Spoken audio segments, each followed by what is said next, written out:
Because the Marnie and Steven battle decks released this week, kicking off the new Destined Rivals era 2 weeks before Destined Rivals actually comes out, I'm whipping out my best new decks list a little earlier than normal. While there's 6 in total, with lists in the description that you can copy and paste into Pokemon TCG Live, there's really only 2 you should be excited about. When Marnie's Grimmsnarl EX was first revealed, I think everyone had the same reaction. I should subscribe to Trust Your Pilot to hear his reaction. Also, that the card isn't very good. Yes, the ability is kind of insane, accelerating 5 Darkness Energy from deck, but it's limited to Marnie's Pokemon. And the attack only does 180 damage plus 30 to someone on the bench. Kinda meh. Outside of that, while Spikemouth Gym is amazing, getting any one Marnie's Pokemon every turn, there aren't great options outside of Grimmsnarl. Literally every other Marnie's Pokemon except Morpeko is trash, and Morpeko only works if you overload it with energy from Grimmsnarl's ability. But then Japanese players whacked off and found the secret sauce, Froslass Munkidori. Since this combo became popular, Grimmsnarl has consistently been a top tier deck.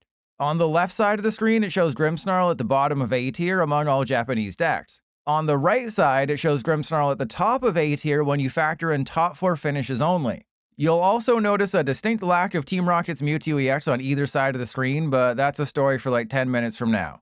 Anyways, this is roughly how you want to play Grimmsnarl. You could always play around with accounts of the Grimmsnarl line, like going for a 4-2-3 with a second Rare Candy or a 3-3-2, but start at 3s across the board and adjust as necessary. I will also point out that while the Marnie Rival Battle deck arrives on May 15th, Shaman isn't out until the 29th with Destined Rivals, so you'll have to remove that if you want to play the deck 2 weeks early. The strategy here is fairly straightforward. It's basically just Froslass Munkidori Budew, except now you have a 320 hit point stage 2 who can deal 180 damage to their active. Because Grimmsnarl can accelerate energy to itself, and it only needs 2 energy to attack, that leaves your manual attachment for Munkidori. Use Froslass to damage your own Pokemon, send that damage to their side of the field with Munkidori, and try not to take KOs with Grimmsnarl unless you have to. Iron Bundle can help you avoid taking a knockout, while Maractus and Budew can buy you some time to get set up. While the 30 extra bench damage Grimmsnarl's attack provides isn't game-changing, Shaman isn't really a problem here. If they slap the Hedgehog down, it'll take damage between turns from Froslass. Ping it twice with Munkidori, and next thing you know, it won't be bothering you anymore. Well, unless they stretcher it back, I guess. Secret Box is the ace spec of choice, as the deck has 2 different stadiums in Artisan and Spikemouth, 4 different tools in TM Evolution, De-Evolution, Rescue Board, and Defiance Band, plus all those items and supporters. Now, I do have to talk about something very important. Your feet are dry, and I can hear them begging for lotion. Also, we've reached a nexus point where the Japanese meta and our meta will be wildly different for the next few months. Because Japan has Psyduck, which renders Dusclops and Dusknoir useless unless there's a Klefki in the active, decks that run the Blasting Boys have fallen off. But we probably won't get Psyduck in English until September, barring any special collection boxes. So while you'll see lots of Japanese lists running Psyduck, we still have to deal with Dusclops and Dusknoir for a few more months, and that's not very exciting. Typically, I like to reserve my new Dex videos for EX Pokemon. But the Pokemon Company decided to make Mewtwo EX kinda bad, so the second best new deck in Destined Rivals is actually Ethan's Typhlosion. While the pairing early on in Japan was Typhlosion with Golden Go, that's fallen off harder than Mr. Beast after Beast games. Instead, the 2 most successful builds of Typhlosion either see it playing with itself or dancing with the devil and making Dragapult even stronger. Since I'm more partial to the Typhlosion list on its own, we'll start there. For a single fire energy, Typhlosion does 40 base damage plus 60 more for each copy of Ethan's Adventure in your discard pile. Get all 4 in the bin, that's 280 for 1 energy. While your first instinct might be to run Brilliant Blender as your ace spec, it's not necessary. Because Quilava's ability gets Ethan's Adventure from deck, you can potentially have all 4 gone by turn 2. This allows you to run something better like Secret Box or Maximum Belt. Realistically, you're mostly going to be using Ethan's Adventure as discard fodder for Ultra Ball Research or Secret Box, but its effect isn't horrible, allowing you to get 3 in any combination of Ethan's Pokemon and basic fire energy. On turn 1, this could be 2 Cyndaquil and a Quilava. On turn 2, this could be a Quilava, a Typhlosion, and an Energy. And on turn 3, well, you should probably panic because you still have an Ethan's in deck on turn 3.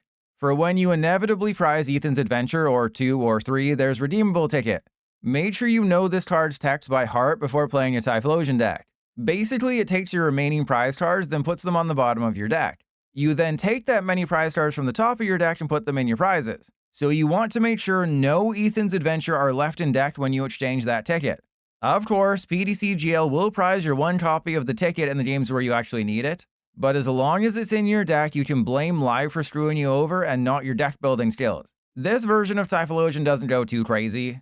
Since you top out at 280 damage, there's multiple ways to deal with stage 2s. You also have Tatsugiri to help fetch supporters, low counts of energy because Ethan's Adventure can find them if necessary, and Shaman to protect your single prize Pokemon from damage. As always, feel free to play around with some of the counts. 4 Typhlosion might be better, or 2 Countercatcher, or adjusting your Arven and Iono counts to ensure a better turn 1. If you decide to forego Secret Box as your A-Spec, Maximum Belt is the easiest way for Typhlosion to one-shot Dragapult or Charizard. Otherwise, there's Defiance Band and Kieran to get you up to 310, Gravity Mountain to bring Stage 2's hit points down by 30, and Victini to boost your attack by 10 for each Victini in play. Basically, just because Typhlosion hits for a maximum of 280 doesn't mean Stage 2s are out of range. Now, you might have noticed that the previous build lacked card draw. That's where the Dunsparce variant comes in. It's basically the same thing as before, except now you have Dunsparce to hopefully draw you 3 cards per turn, removing the need for Fezandipity. You may want to add a Budew or a third Dunsparce or maybe Fezandipity, but this version does seem slightly more consistent. Of course, we have the evil combo of Typhlosion and Dragapult. Realistically, it's still mostly a Typhlosion deck, with Dragapult filling the Dunsparce role as your card drawer. But since the deck already runs Fire Energy, Dragapult becomes a viable option to help clean up any KOs you may have missed, or by knocking out weak little idiots like Budew and Cleffa. Because you have 2 different Stage 2 lines, they're both a little thin. You'll need to rely heavily on your Dracloak and Quilava to enact your strategy, so a second TM evolution might not be a bad idea if you find Budew isn't pulling its weight. Otherwise, this is literally just Dragapult smashed together with Typhlosion. Maximum Belt could be swapped for Unfair Stance for more card draw and annoyance, but all you want to do is take big KOs with Typhlosion when you need to, or spread damage around with Dragapult when you need to. It's the ultimate Hannah Montana deck. The third best new deck in Destined Rivals is Cynthia's Garchomp EX, and it can be played several different ways. But I'll only be focusing on the Roserade and Froslass ones. First is that Roserade build. As you can see, Garchomp does a slightly disappointing 100 damage for 1 energy. Drawing up to 6 is great, but you're not coming close to one-shotting your Raging Bolt with that. For each Roserade in play though, all of your Cynthia's Pokemon deal 30 extra damage. While it'd be fun to have 4 down and deal 220 with Garchomp for 1 energy, a 2-2 line of Roserade is more feastables. Though with Gabite getting you any Cynthia's Pokemon every turn, it's not impossible to go crazy smelling the Roserades. There's 2 tools you want to pair with Garchomp, Power Glass and Cynthia's Power Weight. With 2 Roserade in play, Garchomp's second attack does one-shot a Dragapult EX, you just have to discard all attached energy.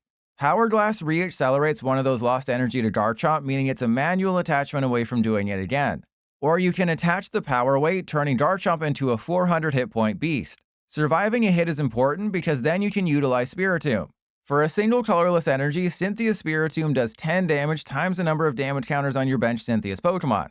Let's say Dragapult uses Phantom Dive. That's 200 to a Garchomp plus 6 damage counters to your bench Pokemon. With 2 Roserade, Spiritomb's dealing 320 damage for a single energy, one-shotting Dragapult in return. And that specific scenario will only happen in my dreams, where my opponent is Jennifer Lawrence from Passengers and I'm Chris Pratt from Passengers, one of the most beloved characters in cinema history. This is pretty much the list I always envisioned for Garchomp with Spiritomb, and it recently saw a second place finish in Japan. There isn't a whole lot you need to do aside from getting Gabite into play as soon as possible. Once you achieve that, finding your Pokemon for the rest of the game won't be difficult. Then it's a case of drawing cards with Garchomp while hitting for an okay amount of damage. Since Garchomp will have 400 hit points at most points in the game, you'll likely survive a hit. So it's up to you if you want to attach another fighting and deal up to 320, or if you want to retreat for free into Spiritomb and potentially take a big KO. The list also runs Team Rocket's Watchtower to shut off the abilities of all colorless Pokemon, including Fanrotom, Squawkabilly, Noctowl, Pidgeot, Bloodwind Ursaluna EX, and more. In terms of flex cards, Neo Upper Energy could replace Unfair Stance for a quick way to launch Draconic Blast, and Shaman could protect your bench single prizers from damage. Though I will say that getting slightly beaten off by strangers on the internet is kind of the strategy here. And because Raging Bolt and Golden Go are problems, Toedscruel is always a good idea. Have this thing in play, now they can't use Energy Retrieval or Superior Energy Retrieval or Night Stretcher to get their energy back. Since Garchomp has 400 hit points, them not being able to recover anything means they'll struggle to KO your second and third ones. Let's be honest, we've all wondered what it'd feel like to have a Toedscruel rub its tentacles all over our body. Also, Garchomp Froslass is basically just a lesser version of Grimmsnarl Froslass. The advantage Garchomp has is that its single energy attack draws you up to 6 cards, fixing one of the major issues with every Froslass deck.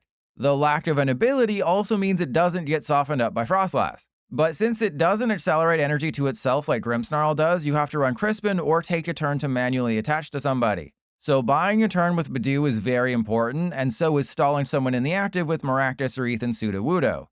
I'm a little worried about the list only having a 2-2 line of Garchomp, but Froslass Munkidori Budew has been a strong deck for the past couple of months, and this is basically that, so it should be fine. I toyed with the idea of running experience share, but it does seem like a second Crispin would be better in the long run, allowing you to power up Munkidori and Garchomp in the same turn. Ultimately, while this is a solid list, I just hate that Grimmsnarl looks a lot better. I will note that despite Garchomp being the third best new Destined Rivals archetype, it's not tier 1. Or tier 2, and maybe not even tier 3. There's a definite gulf between MARNIE'S Grimmsnarl and Ethan's Typhlosion and the rest of the new decks in the set. Case in point, Team Rocket's Mewtwo EX being in 4th. It just hasn't done nearly enough in Japan to back up early thoughts that this card would be insanely busted. A 280 hit point behemoth, Mewtwo EX does 160 base damage for 2 Psychic and a Colorless. And if you discard 2 energy from your bench Pokemon, which is helped along by Spidops, that jumps to 280. So why is this not ruling standard? For starters, Mewtwo can't attack unless you have 4 or more Team Rocket's Pokemon in play. Not the worst, just annoying if you can't find your balls. No, the issue is powering up the attack. You almost always need to have a Team Rocket's energy attached to Mewtwo, except there's no good way to find the energy unless you want to run Colress's Tenacity. Then once you attach the Team Rocket's energy, you either have to energy switch from a Spidops or put a counter gain on Mewtwo. And even then, you're topping out at 280, coming up short on things like Dragapult EX, Charizard EX, and even Raging Bolt EX with an Ancient Booster attached. I'm not going to sit here, sockless and moisturized, and tell you that Mewtwo is a bad card. The problem is that Raging Bolt is just better in every aspect. Mewtwo needs 3 other Rocket's Pokemon in play to even attack. Yeah, Raging Bolt doesn't do anything without other people on the bench, but not having an ability means it deals with Cornerstone Masked Ogerpon. Mewtwo tops out at 280 damage, while Raging Bolt can deal 350 or 420 if the need arises. And Mewtwo needs a manual attachment of a special energy plus either that energy switch or counter gain, while Raging Bolt has Sada and an attachment. Oh, and if you run any non-Team Rocket's Pokemon with Mewtwo for consistency's sake, then Ariana becomes a worse supporter. So again, Mewtwo's not bad, it's just that we have a much better hard-hitting basic and standard right now. Still, if you want to play Team Rocket's Mewtwo, and especially if they give it away for free on the Destined Rivals Battle Pass, this is about how it should be built. A full 4-4 line of Spidops means you're constantly getting fodder for Mewtwo, while also giving yourself a backup attacker who can potentially one-shot Charizard and Garchomp. There's 3 Energy Switch and 1 Counter Gain to attack with Mewtwo, and Lily's Clefairy allows you to one-shot Dragapult through weakness without discarding any energy from play. As I've talked about way too much recently, the supporting Team Rocket's cards are amazing. Receiver gets any Team Rocket supporter from deck, and the combination of Proton for your basics even on turn 1 going first, Giovanni for Gust, Archer for Shuffle Draw, and Ariana for Pure Draw are amazing. Something we'll have to figure out through testing is if Fezandipiti and Clefairy are worth the risk. Since Ariana only draws up to 8 if all of your Pokemon are Team Rockets, if you start either of those, then Ariana turns into a drop to 5. But even if you get screwed over by PTCGL, there is another way. So long as you played a Team Rocket supporter at any point during your turn, you can activate the factory to draw 2 cards. On the Pokemon side, Mimikyu one-shots Dragapult for a Team Rocket's energy, or a manual attachment plus an energy switch with Clefairy down. And Articuno protects all of your basic Team Rocket's Pokemon from effects of attacks like Phantom Dive, Pangs, and Roar Moon EX's one-hit KO. Yeah, if nothing else, this guy does a great job beating off Dragapult players. In terms of the aspect, there's 2 trains of thoughts, defense versus offense. Secret Box is great consistency that can also put some energy in the discard pile for Spidops. It also allows you to run 2 Bravery Charm to give Mewtwo a whopping 330 hit points on a basic, but you may struggle to take KOs against higher HP stage 2s that aren't weak to Grass or Psychic.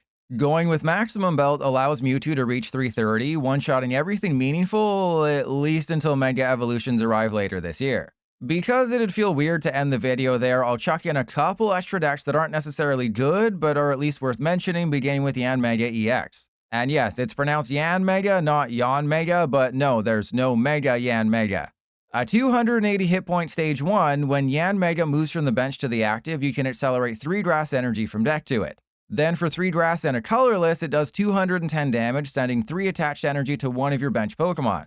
What makes Yanmega not super playable is the fact that everything it does, Teal Mask Ogerpon EX does better. Since Yanmega isn't the best attacker, only one-shotting low HP 2-prisers or those weak to grass, you're relying on the effect of its attack quite a bit to get energy into play or onto other attackers. But Teal Mask Ogerpon is a basic that accelerates energy to itself and draws you a card. Paired with Raging Bolt, it's much better because 2 Ogerpon over the course of 2 turns gets you 4 energy, while 1 Yanmega gets 3. And for a Terra Box deck, Ogerpon is better because you can just energy switch one of those energy to somebody else and then do a manual attachment. Yanmega requires that evolution from Yanma, so you're waiting a turn while potentially not taking a KO in the process with its attack. Now that I've sufficiently dashed your hopes, here's how to play Yanmega in our Destined Rivals format. The first is with Crustle. Since it has a 3 energy attack cost, Yanmega can power it up with one of its attacks. Then you just wall their EXs for the rest of the game using Turo and Scoop Up Cyclone to limit your bench. Or how about this wall build with my low-tick for Regidraff and Cornerstone Mask Ogerpon? I still think it's better to run a Crispin version with Turbo Energize, but this is more aggressive and more prone to being screwed over by prizes. Finally, a pure attacking build. As long as you don't get screwed over by prizes and your opponent can't read or do critical thinking, you use Yanmega to attack, send 3 energy back to either Reggie, Mew, or Iron Hands, then try to win with them. Or get super spicy with Scramble Switch, powering someone up almost immediately. Ultimately though, Yanmega just doesn't have a place in Standard right now unless Charizard or Garchomp become Tier 1 BDIF, and even if that happens, there's better Grass-type attackers. Because you can always trust me to be right, I'm jamming Ethan's Magcargo with Ethan's Ho-Oh EX into this video like it's a tower. Something I hyped up more than the Pokemon Company hyped up that 24-hour livestream to just reveal Galarian Ponyta, Magcargo Ho-Oh hasn't done too much in Japan. But purely based off of top 16 tournament results, it's actually ahead of Yanmega, and pretty much every other new Pokemon in Destined Rivals not featured in this video. As a quick refresher, Magcargo can deal up to 350 damage if you discard 5 energy from it. To help fulfill that cost, Ho-Oh accelerates 2 fire energy from hand to one of your benched Ethan's Pokemon. So get 2 Ho-Oh down plus a manual attachment and you're good to go. To recover those energy, there's 4 superior energy retrieval.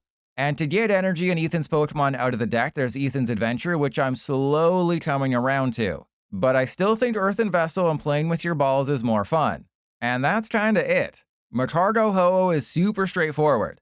If you're able to load up multiple Magcargo and only face 2 prize decks, it's insane. Ho-Oh is also great against any spread decks because it deals 160 damage and heals 50 from all of your Pokemon. Ho-Oh also gives you an okay turn 1 attacker, though you do need 2 down and a way to switch or retreat. Ethan's Pinsir is definitely a flex card, hitting for 170 if one of your Ethan's Pokemon was just knocked out. At the very least though, it allows you to one-shot Cornerstone Mask Ogerpon. Everything else is designed to help you draw cards and keep enacting your strategy. Except Team Rocket's Watchtower, which shuts off all those pesky colorless Pokemon abilities. You could always swap the Watchtower for Jamming Tower or Artisan, or take them out completely and try a Budew or 2 to buy you that necessary turn. Realistically, the only 2 decks you should be focusing on with Destined Rivals are MARNIE'S Grimmsnarl EX and Ethan's Typhlosion. Cynthia's Garchomp EX is definitely ahead of Team Rocket's Mewtwo EX, but both could struggle. And remember, the reason they haven't made a movie about me is because, unlike Sully, I avoid the birds. Also, while Destined Rivals doesn't come out until May 29th, the Marnie and Steven battle decks are out tomorrow on TCG Live. So make sure you're subscribed to see my expert gameplay featuring both of them.